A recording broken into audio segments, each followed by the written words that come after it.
Bienvenue dans la saison 2 de mon podcast L'enthousiasme par les mots. Je suis Frédéric Mercier, coach de vie et professionnel, j'habite à Lyon. Cette saison est une plongée au cœur des séances par des partages ou des témoignages en lien avec des thématiques rencontrées régulièrement.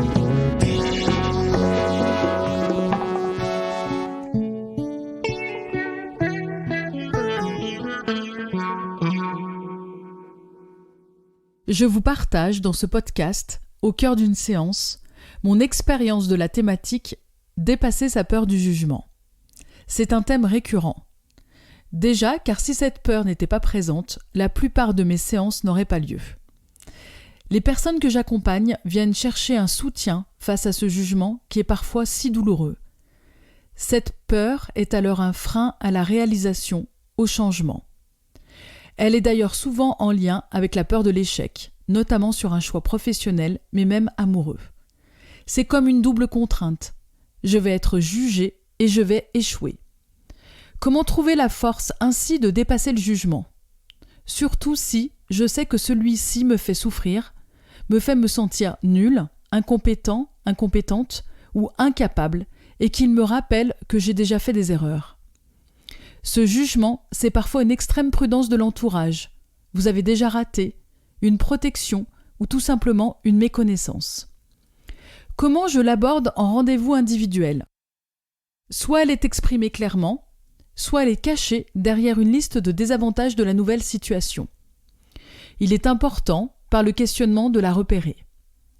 J'utilise la question issue du titre d'un livre de Jacques Salomé, « À qui je ferais de la peine si j'étais moi-même » Cela permet aux personnes que j'accompagne de regarder la situation d'un autre angle. Si la peur du jugement est présente, c'est qu'il y a quelqu'un qui juge. Soi-même, souvent, les autres, ou personne, car c'est une supposition de futur jugement. Certains changements vont nous pousser vers la lumière, nous serons plus vus, entendus, remarqués. Cela reste une problématique de changer dans ces cas-là. Si c'est de son propre jugement que l'on parle, nous allons aborder en séance des exercices de confiance en soi. Avec ces exercices, comme l'arbre de vie par exemple, les personnes vont réfléchir à leur passé, leur présent et leur avenir et revisiter toutes leurs ressources et forces. Cet exercice fait ressentir des émotions fortes, des ressentis intérieurs qui donnent du courage. L'accompagnement, le questionnement profond autour de cet arbre libère, ancre vers la singularité de chacun. Aucun arbre ne se ressemble, n'a poussé de la même manière. C'est alors très fort pour les personnes accompagnées de se voir sous cet angle, c'est un éclairage de son être. Il est aussi intéressant de réfléchir à la partie émotionnelle de cette peur. J'interroge alors les personnes sur leur envie qui se cache derrière leur peur.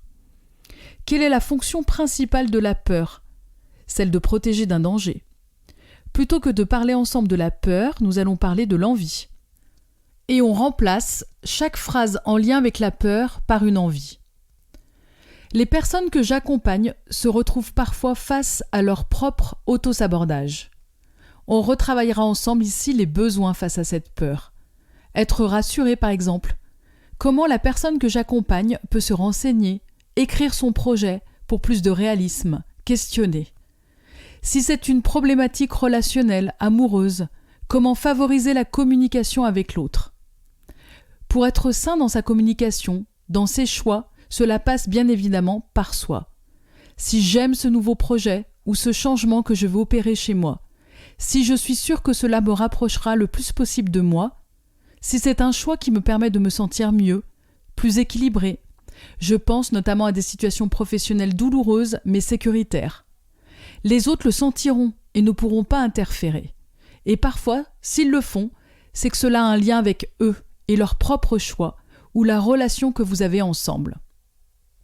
Si c'est vraiment du jugement des autres que l'on parle en séance, nous allons travailler ensemble le lien de la personne que j'accompagne avec la critique. Cette critique est peut-être un vécu familial, d'exigence ou de comparaison.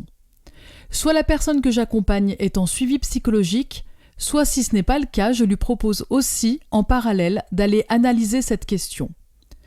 Puis, nous mettrons en lumière ensemble une sorte de filtre de la critique.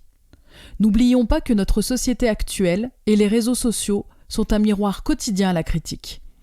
À chaque moment de la journée où nous nous connectons, nous sommes face à des critiques. Il est important d'avoir un esprit critique, de douter, de se remettre en question, mais de manière incessante, sans fondement, c'est épuisant et cela empêche de vivre sereinement. Il faut parfois se couper pour avancer. Le filtre de la critique, c'est quoi ? Un questionnement. Première question. La critique que je viens de recevoir, ou de formuler moi-même, est-elle constructive ? C'est-à-dire qu'il y a une proposition de solution, une action. Cette critique me respecte-t-elle dans mes choix ? Deuxième question.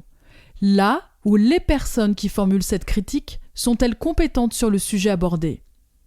Troisième question. Cette critique ne serait-elle pas tout simplement malveillante et donc dénuée d'intérêt ? Je trouve que ces 3 filtres permettent de sortir de l'émotionnel et de se repositionner plus clairement sur une réalité. La critique est humaine et peut être saine si elle permet d'ajuster sa posture.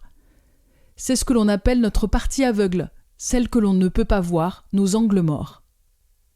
Si elle est uniquement en référence à soi, la personne qui critique parle d'elle-même, de son vécu et ne prend pas en compte l'autre, ou a une supposition. On remercie la personne, on lui dit que tout va bien et que l'on saura agir le moment venu. Pour y arriver, regarder en face chacune de ces critiques est un apprentissage quotidien qui demande de lâcher prise sur la notion de validation par les autres. J'espère que cette plongée dans l'une de mes séances vous a plu.